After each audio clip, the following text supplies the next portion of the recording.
Assalamu alaikum. Thank you, Nashid bhai, for introducing myself, so I don't have to waste further time for that.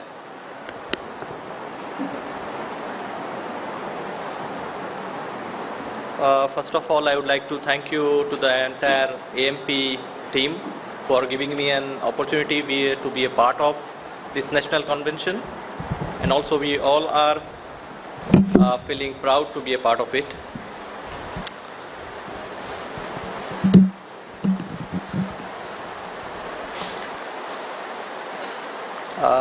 I am from Dubai, but basically my roots are from Gujarat. Born and brought up in Odisha. Parents are settled in Hyderabad, and I am living in Dubai for 14 years.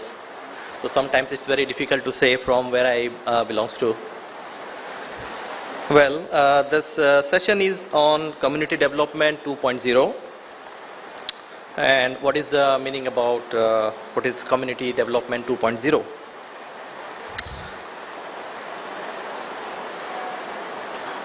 Hope you all agree that most Muslims in India are facing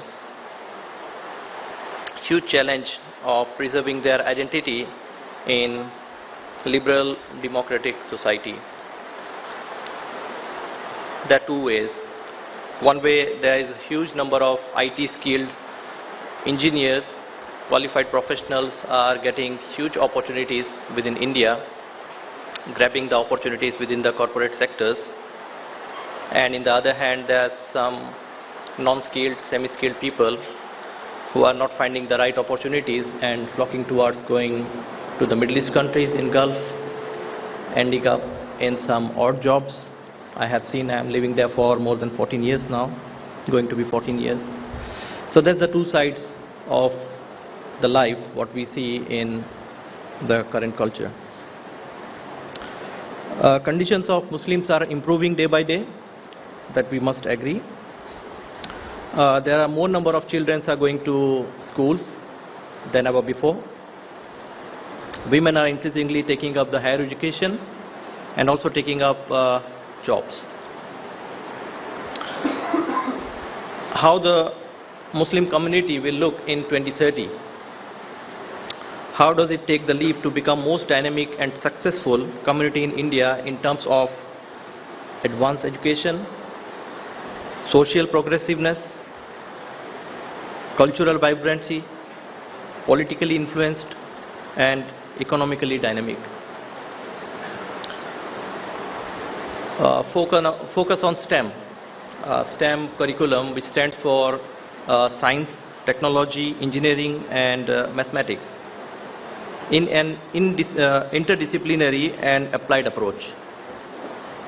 In this session, we are going to listen on skill development, women empowerment, digital and finance literacy, and entrepreneurship programs. So we have great speakers, and before inviting them, I would like to give a brief introduction about them.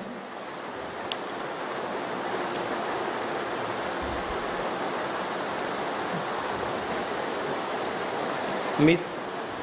Nahid Ghazi, who is an independent corporate finance advisor. She is MBA from Columbia University in 2003. She has worked more than 3 years with JP Morgan in India as an analyst,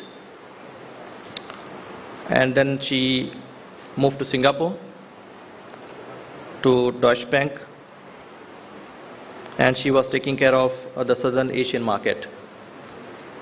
Afterwards, she left Singapore and joined Deutsche Bank in Mumbai with a very large position as Vice President in India in Mumbai office, and was taking care of huge responsibility towards the Indian financial institutions.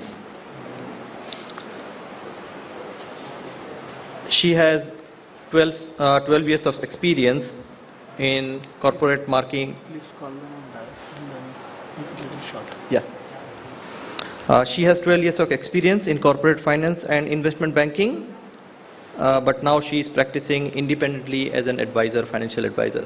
So I would like to invite Ms. Nahid Ghazi to come on stage and share her experience.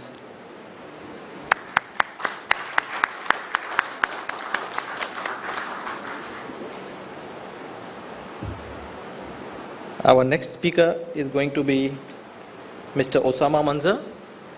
So before he come on stage, I would like to give a small introduction about him.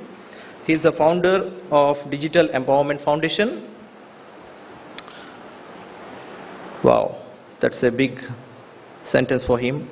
He is a social entrepreneur, author, columnist, impact speaker, angel investor, mentor, and sits on various government and policy committees in India on international organizations working in the field of access, internet access and digital inclusion for more than 20 years.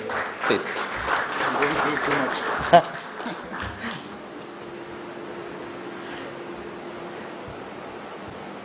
And our last speaker is going to be Mr. Abdullah Hassan Thakur, who is the CEO of Dow Capital.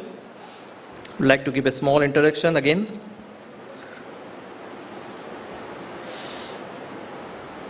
He is a professional industry expert in various market verticals such as construction, contracting, retail, trade, banking and investments, food and beverages, and telecom. People look upon him as a mentor, coach, and motivational speaker.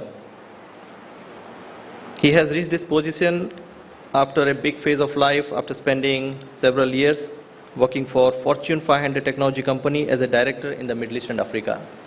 Mr. Abdullah Hassan Thakur, please come on stage.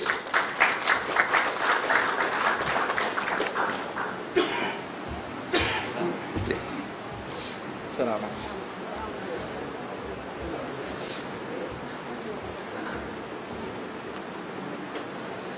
So welcome everybody, and I would like to invite Ms. Nahid Ghazi to come to the stage and share your experience. Thank you. Thank you. Assalamu alaikum. Alhamdulillah, it's been a power-packed day, and what I can say for the audience, you guys are holding up so great till now, so it's been kind of, great privilege to be here and be part of this initiative. I would like to start by saying that progress or development is not something that can be handed out, it is not something that can be given, it is something to be achieved, attained. And I have finance background, so I have certain limitations, but I think it fits well into the community strength. So what I'm going to focus for the next couple of minutes is to talk about what kind of inputs, and then from that outputs can be derived from an economic planning perspective. Since we are going to talk about what should be the economic agenda of the Muslim community, broadly speaking, for the next 10 years, and that's the task Mr. Amir Idrisi has cut out for all of us here. And alhamdulillah, it's great to see the kind of energy in this room and amongst the committee as well as the fellow Indians who have taken time out and be part of this. So this is definitely a good signal that we are concerned, we have challenges, but inshallah with the help of Allah, we'll definitely overcome it if we come together in this task. And I'm not trying to say that nothing has been done before. Alhamdulillah, a lot of things have been done before, and that's why the Muslims have gradually, over a period of time, have progressed, and on a continual basis will, look forward to the further development. So let me begin with what I'm trying to say as far as the input and output. So we heard, Sheikh Yawar Beg talking about the measurability point, right?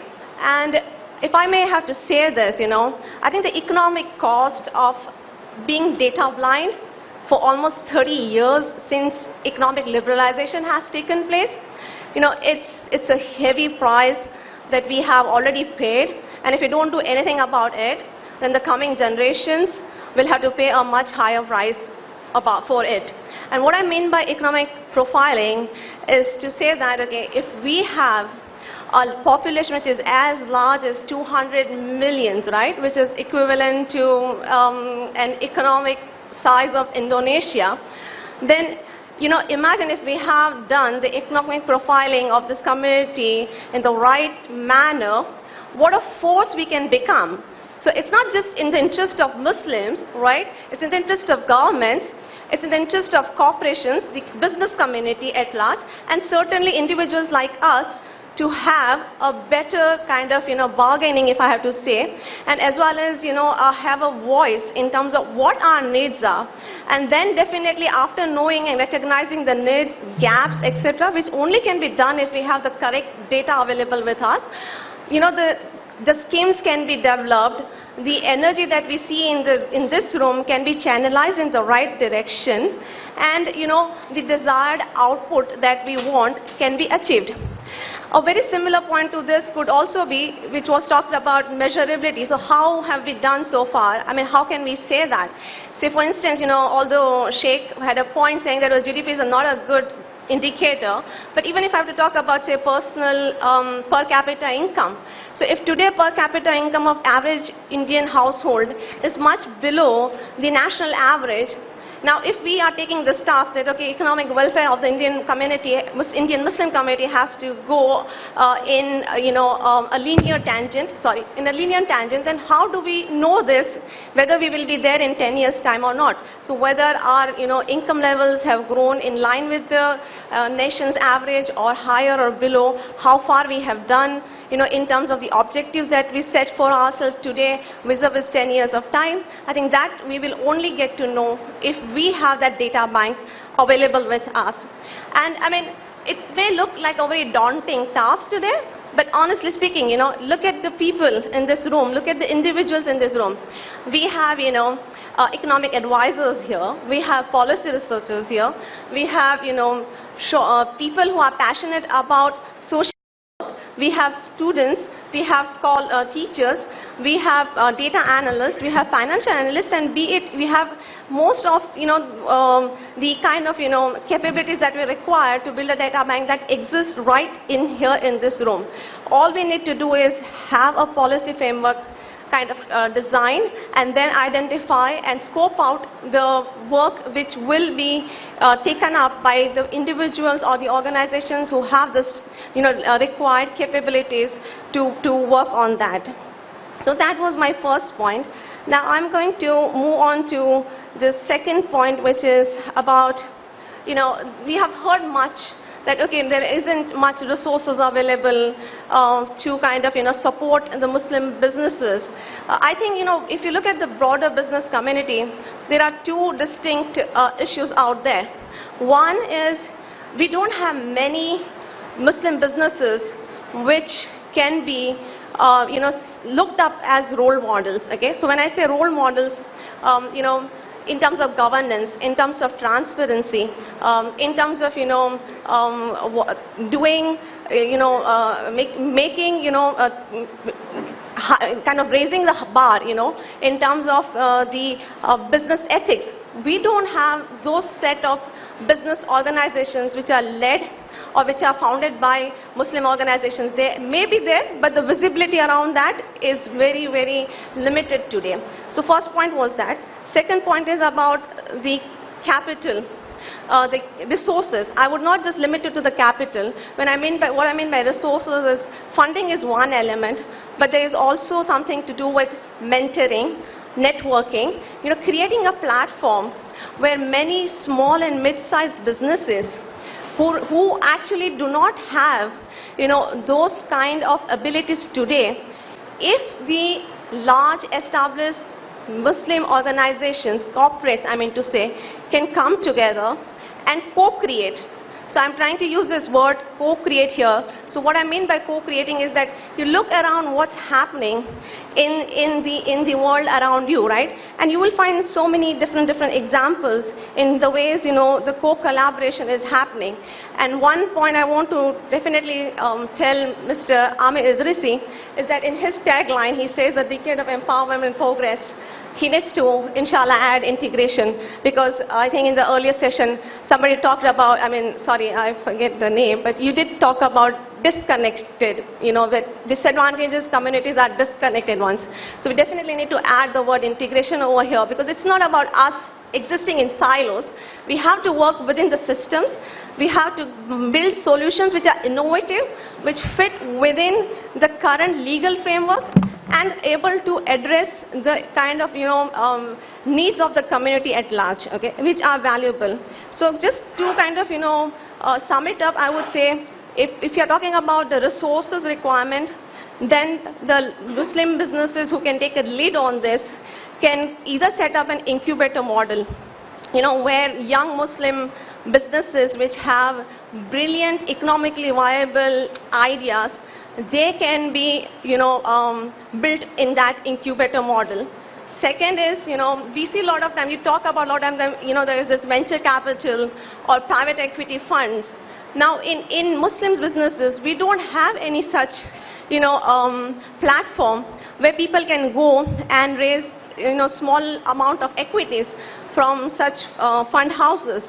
In fact, this is not, I'm talking about not-for-profit type of charity, and what I'm talking about is that there could be a very well-defined investment mandate, and then there could be target return on investments which the investment manager will have to deliver. So it is not just to do charity, it is about building a new kind of a business altogether.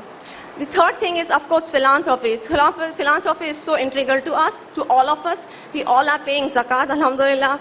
And I'm not saying the zakat money is not used in a way it should be used, but if we can do something about using collectively the zakat towards worthy causes, be it in the field of education or be it in the field of affordable housing. Affordable housing is being given so much of trust.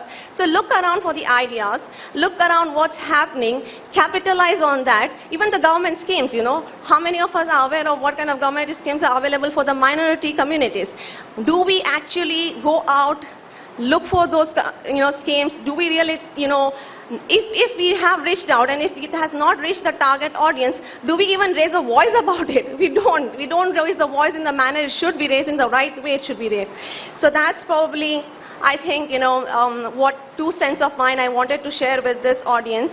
And inshallah, with Allah subhanahu wa ta'ala's blessings, I hope that collectively we can steer and help each other navigate our next phase of economic development and upliftment. Jazakallah khair for listening. Thank you.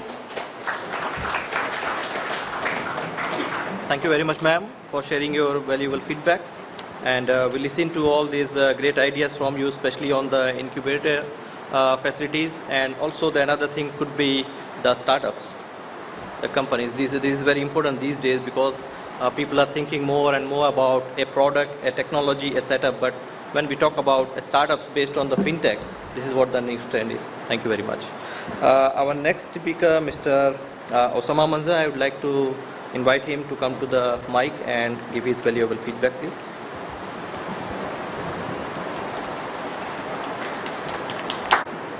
मेरी अंग्रेज़ी बहुत अच्छी नहीं है, तो मैं पूछना चाहता हूं कि आप लोग अंग्रेज़ी में सुनना चाहते हैं या उर्दू या हिंदी में? नहीं, किसी ने ये पूछा नहीं, क्योंकि सारे अनाउंसमेंट उर्दू हिंदी में हो रहे हैं, लेकिन बात अंग्रेज़ी में हो रही है, तो समझ नहीं आ रहा है कि कौन सी अच्छी लैंग्वेज है. सो आई वाज, तो ऐसा नहीं है, अंग्रेज़ी भी लिखता हूं मैं थोड़ा मोड़ा.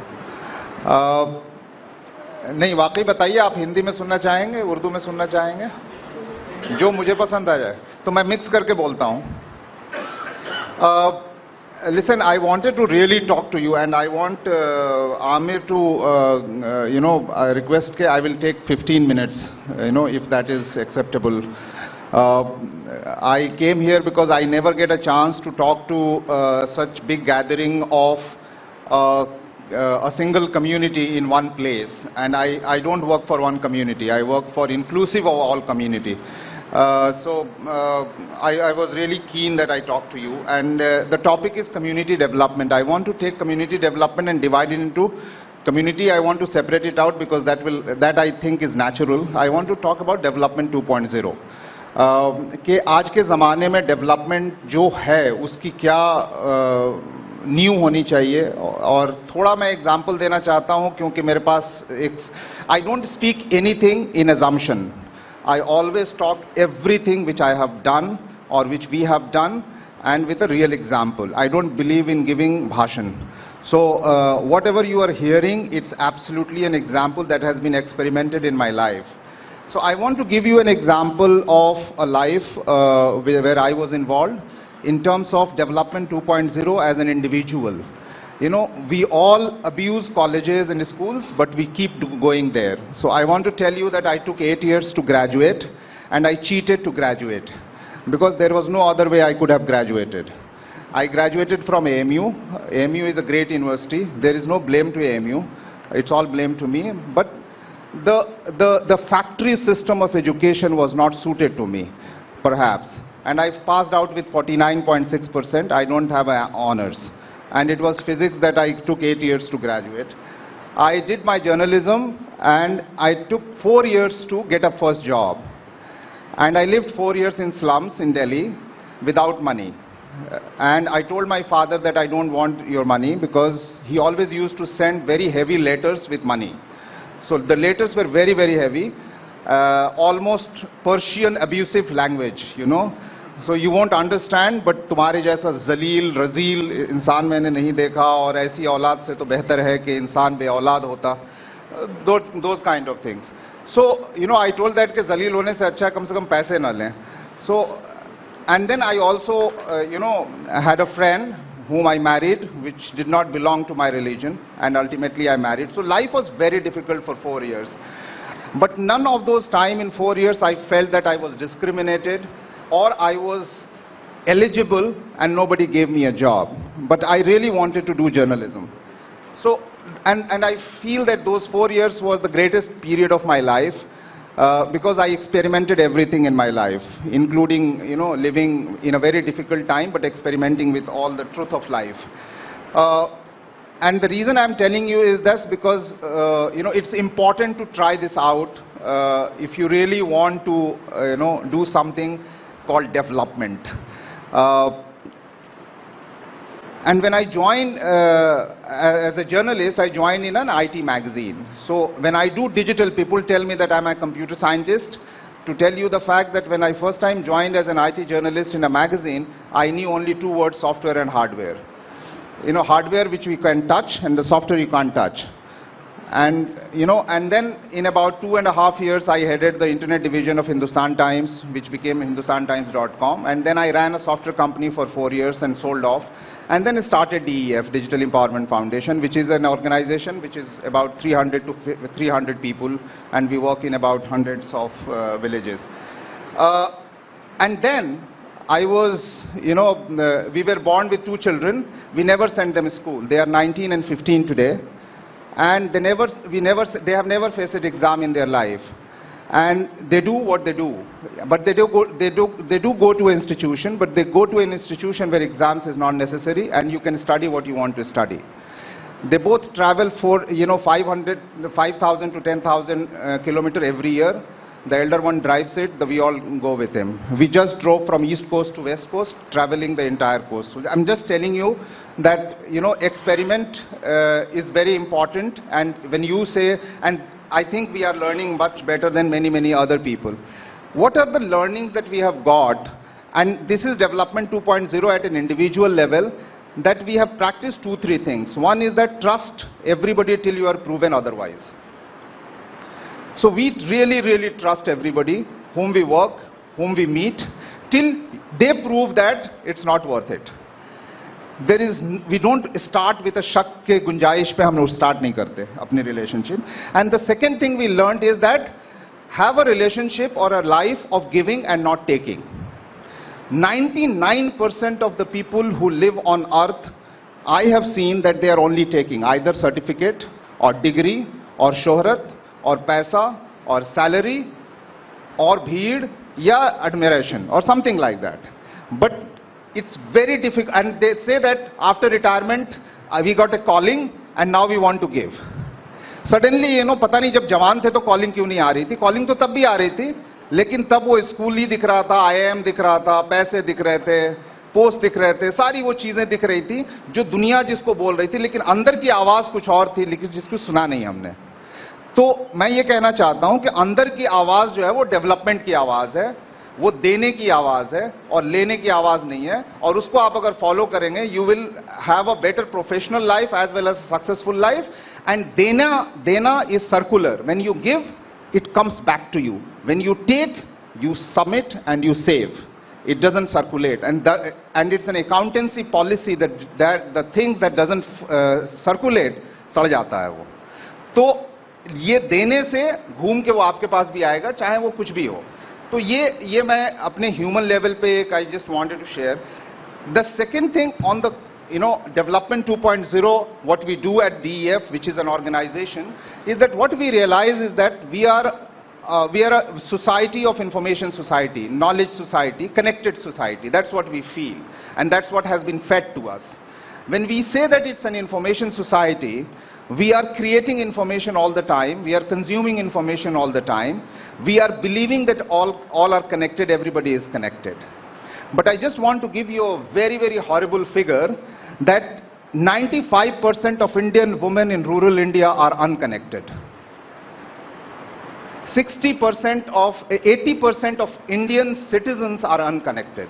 And I'm talking about the holistic, and not you and me who carry 4 mobiles and 4 SIMs, and therefore TRAI says that India has got 1.1 billion connectivity. That's not 1.1 billion connectivity, that's the number of SIMs that has been sold so far, including 4 of yours, out of which you use 1 and 3 you keep as a Jio कि इसके लिए करेंगे और उसको जीने के लिए करेंगे, इसको खाने के लिए, इसको पीने के लिए, इसको ऑर्डर करने के लिए, इसको नौकर के लिए, इसको चाकर के लिए.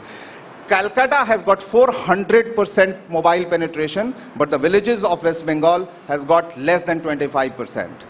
So it's very, very disparate. And why I mention this is because of this. If you want to create a connected society, and if you believe information is society, that you need to be connected and make the people who are to be connected to create knowledge and not only consume knowledge and information.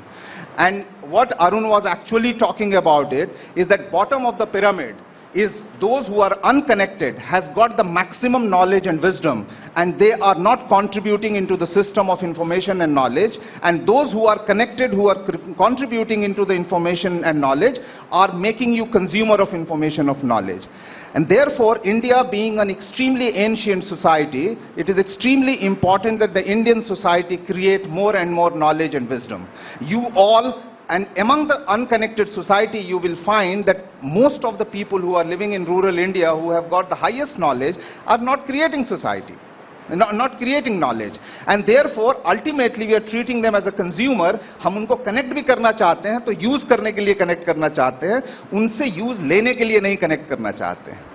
And that is what exactly DEF does. When we go to the villages to connect people, we try to help them to create knowledge, create information, share their music, share their wisdom, share their products to sell through e-commerce to the world. And that is what I want to give you an example, 3-4 examples which you can take home. And I would like all of you to please take help from me how we can do it.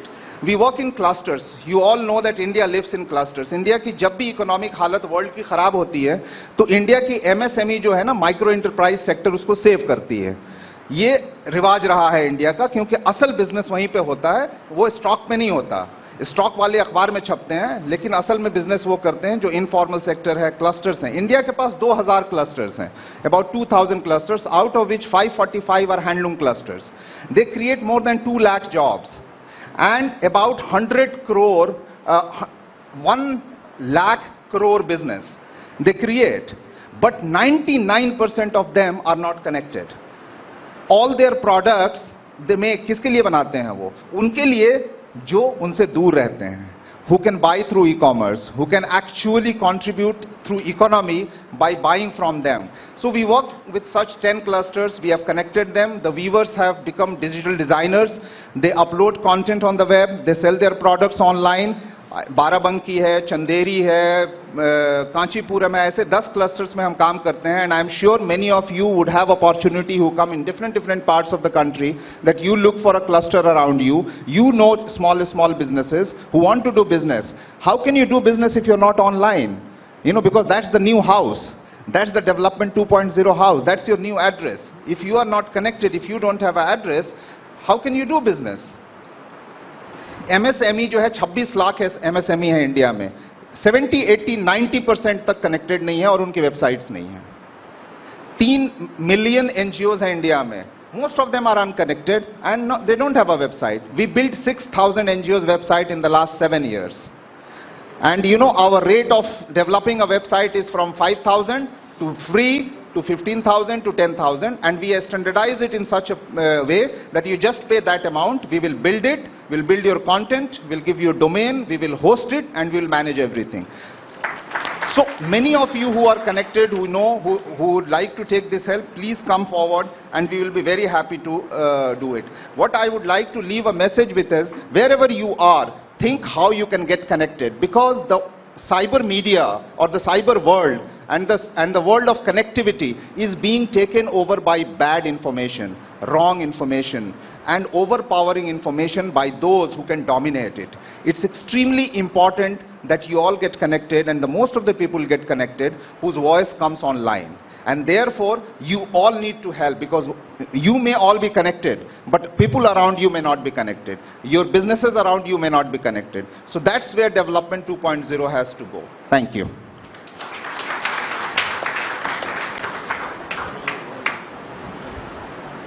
शुक्रिया उसामा मंजर साहब, आपके बहुत ही valuable feedback थे हमारे लिए। ख़ास करके आपका जो एक टर्म यूज़ किया आपने, पर्शियन एब्यूजिव टाइप की जो लैंग्वेज जो होती थी, मुझे लगता है कि कहीं ना कहीं ये चीज़ काफ़ी हमारे ऊपर असर करती है। और शायद किसी शायर ने भी कहा है, जब तक हथौड़े की चोट ना लगे तब तक पत्थर भी भगवान नहीं होता। तो इस तरह से काफ़ी सारी एनर्जी भी मिलती है, और इस टाइप की जो बातें होती हैं हमारे ऊपर भी होती हैं। मैं थोड़े टाइम के लिए अपने भी पास्ट में चले गया, क्योंकि मुझे भी कभी कभी ऐसी कुछ सुनने के लिए पड़ती थी। और मैं एक छोटे से गांव में पैदा हुआ था, जहां पे शायद 15,000 लोग थे उड़ीसा में। तो कभी सोचे नहीं थे कि इतनी छोटे से गांव से एक छोटी सी शहर में भी जाएंगे। आज इंटरनेशनली 100 शहर, 30 कंट्री, 5 पासपोर्ट फुल हो चुके हैं। तो कुछ ऐसी चीज़ें होती है जो कब लग जाती है, तो वो आग आपके अंदर में रहनी बहुत ज़रूरी है, जो आपको निकाल फेंकती है कहीं पे। तो शुक्रिया बहुत बहुत। मैं इनवाइट करूंगा जनाब अब्दुल्ला हसन ठाकुर साहब को, आए माइक पे और अपनी एक्सपीरियंस शेयर करिएगा। Thank you.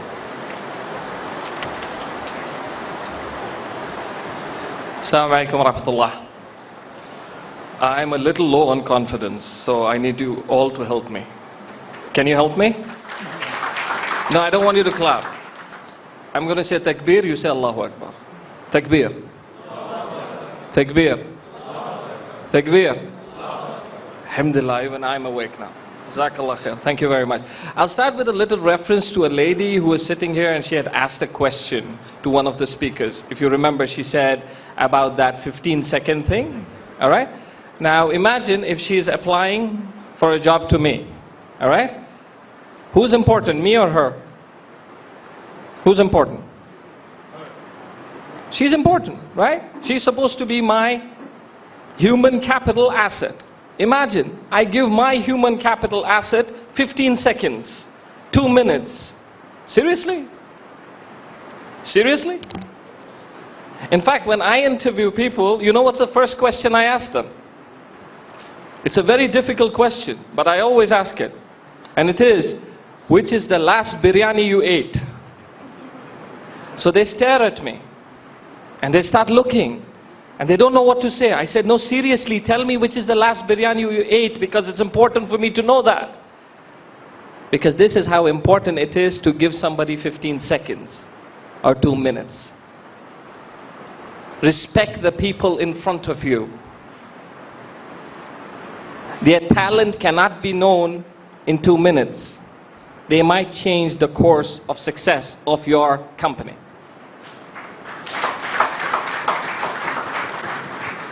Now, what is community? Community is a group of people who live together and share something common. What do we Muslims share together? What do we share together? Islam, kalma, right? And then we as Muslims, the community as Muslims, is known by 2 things. One is that we are minority, and second is we are extremists. And sometimes I agree with the latter, that we are actually extremists. Because as Muslims, we are supposed to be extremely kind. As Muslims, we're supposed to be extremely honest. As Muslims, we're supposed to be extremely compassionate. As Muslims, we are supposed to be extremely considerate about other religions. As Muslims, we are supposed to be extremely, extremely careful about not breaking our contracts. And you know which is the one contract we Muslims in India have? It's called the citizenship contract. And alhamdulillah, me, I deliver it perfectly. I'm a very happy, proud Muslim Indian. So let nobody ever tell you and be disappointed with the fact that, hey, you're an extremist. Tell him you're right. But you know the wrong side of that. Let me correct you. Now this little minority that we are, like she said very rightly, 200 million something, right? 200 million? Very small number. 200 million and you add a few 25 million, you could be Indonesia, like she said. This small 200 million is part of a larger community, which is called Muslims around the world.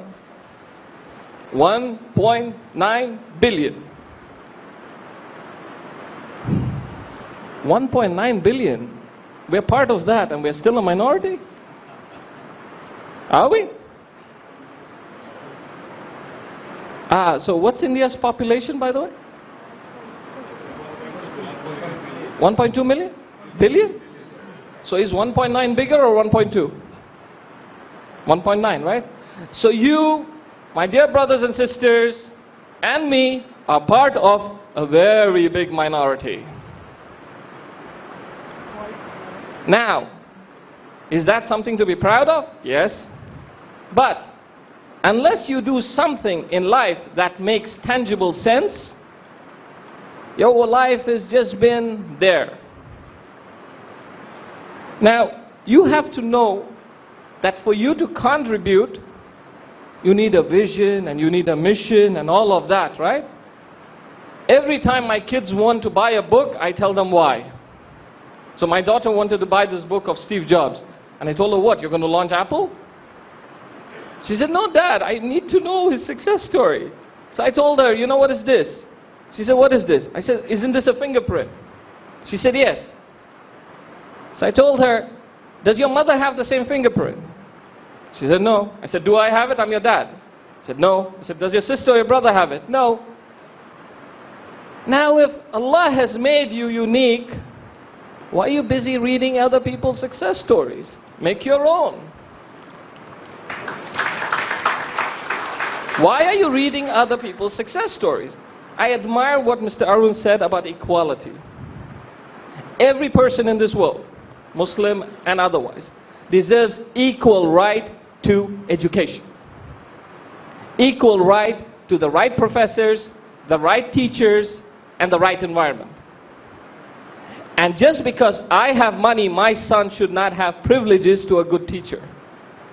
That I completely agree with. So thank you very much for your comments, and it was really a good pleasure to have listened to you. Now, we always talk about good ideas and great plans, right? And I like Ahmed for one particular thing. He focuses on the real issue. So I like to do that as well. I believe in this, which is, you know, tangible things. I don't like these fancy slides. Like somebody sent me a video the other day saying that Mercedes is hiring a new developer, and the interview happens in a race car. So the poor candidate has to sit in a race car, wear a helmet, put his safety belt on, and a stunt driver drives the car very fast, and there's a video and he's been asked questions. Tell me, can you migrate data? And he's like, oh my God, tell me, can you save data? Oh, I don't know. And I'm thinking, why are you doing this? You're hiring a developer or a guy who's going to run you a rally? So all of these modern gimmicks about hiring people in very unique ways is a whole lot of hogwash. The reality is, if you're good, it will show. If you're bad, it will definitely show. So I don't need to put you in a fast car or give you 15 seconds to do that. Most of our plans about community development, which is the topic of the day, are usually centered around us, we in cities. urban cities. So that's why I like what the brother said a little earlier. Do you know that 68% of India lives in rural India? This is a new number. This is 2016. If you go back 10 years, 75% lived in rural India. Well, most of the Muslims live in the rural part of India. Now, if you have 68% of people living in rural India, and 26% of them live below the poverty line, and if you are 200 million Muslims, just assume for a minute, apply the 26% to the 200 million. Do you know how many Muslims live under the poverty line? 52 million. 52 million. Is that a small number? Is that a small number? I thought I woke you guys up. Is that a small number? No. Exactly. That means the challenge ahead of you and me is also very big. So let's not be fooling ourselves to believe a few slides and a few discussions and a fool like me can inspire you. But there's something that can certainly push you. Do you want to know what? Okay.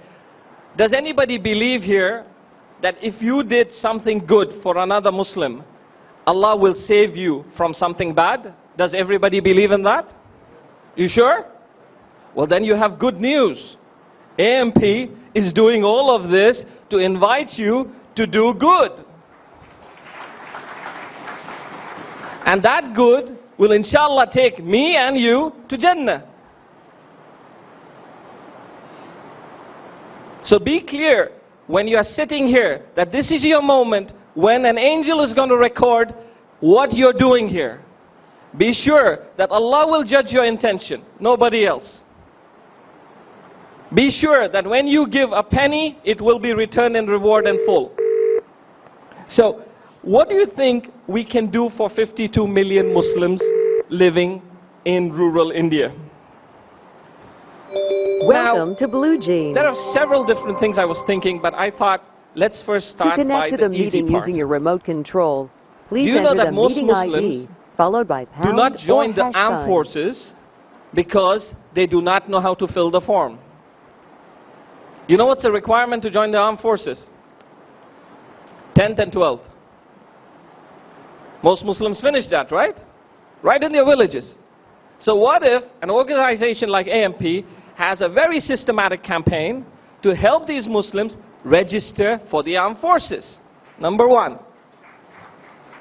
let the country know that there is no doubt of our contract with this country as citizens to fight for it when it matters.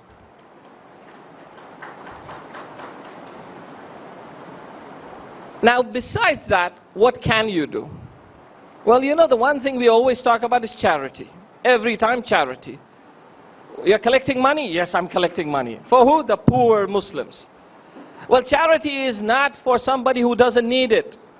We have people hiring rickshaws during Ramadan just to collect charity money. And they pay the rickshaw a lot of money to do that. You need people who are really in need. So number one, we need to have a concise effort to document who really in the Muslim world needs charity. Number two, we talk about education, right? We need to educate more people. We need to educate more people. Well, yes, I agree.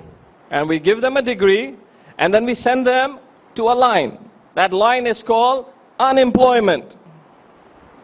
So they have the degree, 50 other guys have the degree, and then 500 new come. What are we doing? What are we doing? It's like telling someone, there's a hole, and I'm going to make sure you fall in it. What do you need to do? You need to have skill development, like the brother was talking earlier. You need skills developed. I was running a construction company a few years ago, and we received 300 laborers from India, Gujarat, Rajasthan, and Punjab. And I remember when we finally interviewed them, all of them has said, I'm a mason, I'm a tile fixer, I'm a carpenter. When we used them, we realized they didn't know anything. They had lied. They just did that to get the job and come to Kuwait. So I said, no worries. I got 10 supervisors. I told them, you have 3 weeks. Train these guys. In 2 weeks, all of them were trained. They became tile fixers, they became carpenters, they became masons. In fact, they learned the art of masonry, which is, plaster, the Egyptian way, which is faster than the Indian way. You see, the Indian way is like that, and the Egyptian way is they splatter it, which takes less time and more work. Just think for a minute, if you set up skill development centers, like the brother was saying earlier, in villages, and get people skilled. Finish that job to furnish the construction boom of India, and let Muslims get jobs with their skills, not just with your education. And finally, the third one.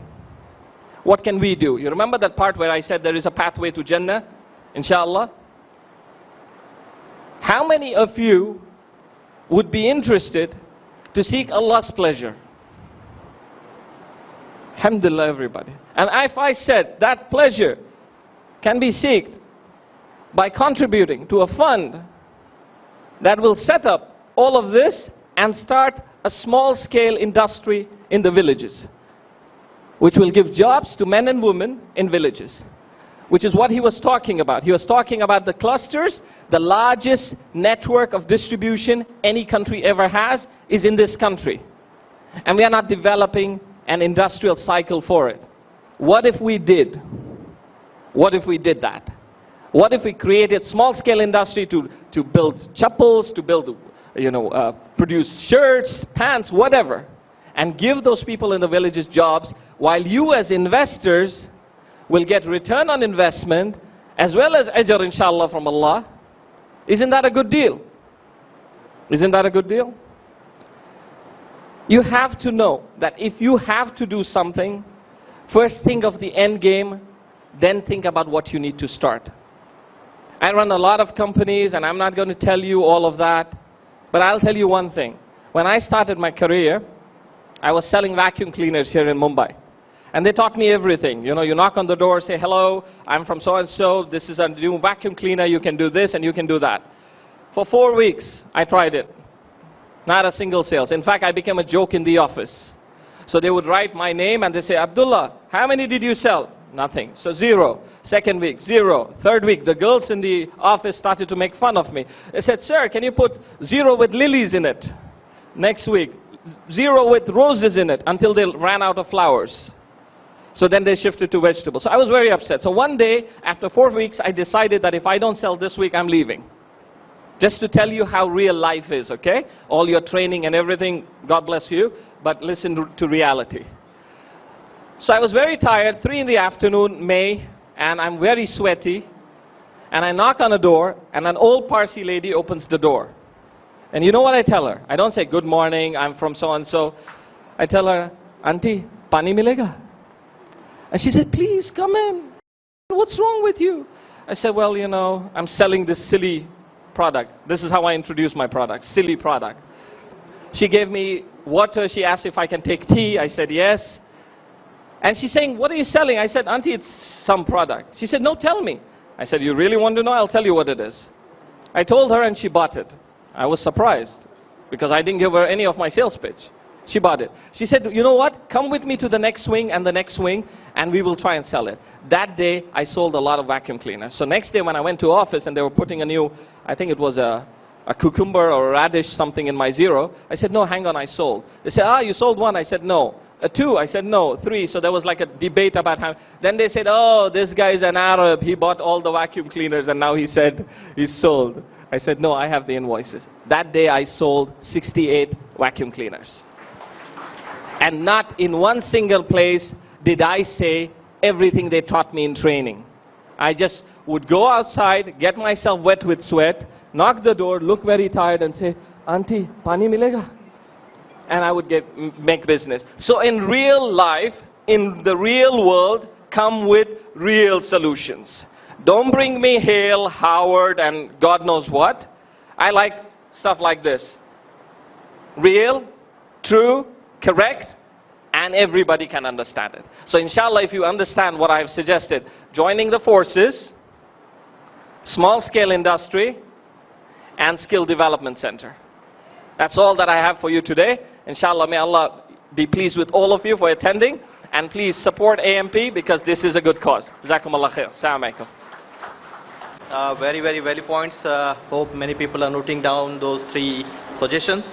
So from your side, there's a great ideas how to empower, and also thanks for realizing everybody that we are the second largest majority in India and second largest majority in the world.